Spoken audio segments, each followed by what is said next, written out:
Good morning everyone. My lecture topic is Shanghai Cooperation Organization.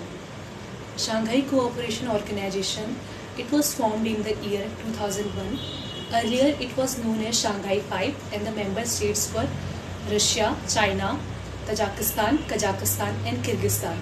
In 2001 it was joined by Uzbekistan and it renamed as Shanghai Cooperation Organization. There are 10 members in this organization. In 2017, India and Pakistan joined it as 7th and 8th member. In 2023, Iran joined it as 9th member. And recently in 2024, in the Astana Declaration in Kazakhstan, Belarus joined it as 10th member. The official language of SCO are Russian and Chinese. Its headquarters is in Beijing, China. There are two observer states in Shanghai Cooperation Organization that are Afghanistan and Mongolia.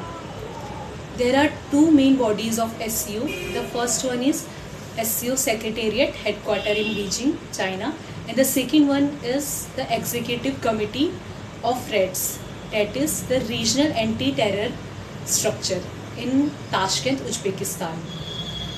Now currently SCO was in news because the head of government meeting is going to held in Pakistan.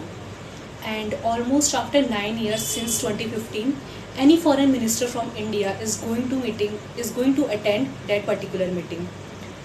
From India, our external minister Dr. S. Jaishankar will be visiting Pakistan, but he has clearly mentioned that he is going there as a member state of SCO and as a representative of India in SCO platform. And there will be no bilateral talks between Pakistan and India going to be held.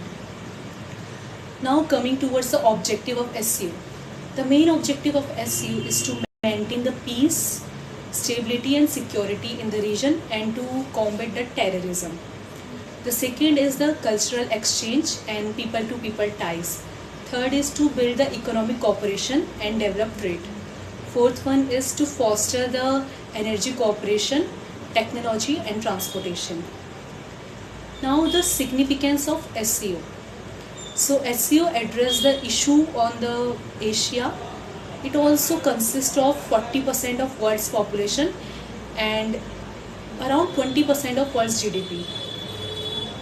Now coming towards its relevance for India.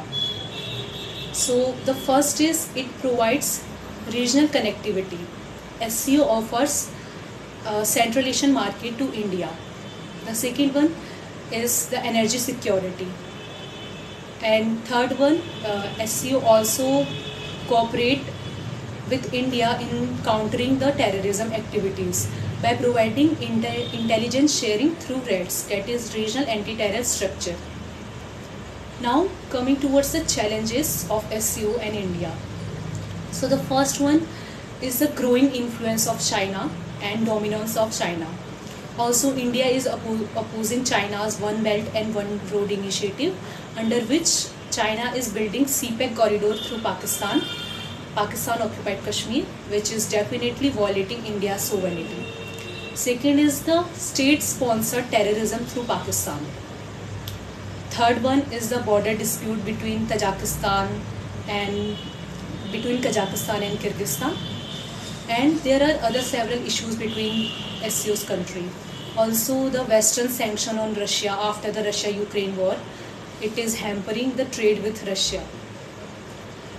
Now coming towards conclusion and way forward. So SCO is a group. Its primary objective is to maintain peace and stability in Asia region and to counter terrorism and build economic cooperation. But currently SCO is diverting from its main agenda, its main objective.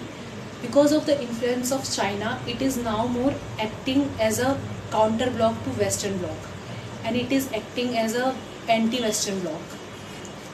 So India as a member of SCO is not going to get much benefit from it, but as the saying says that if you are not at the table, then definitely you are going to be in the menu.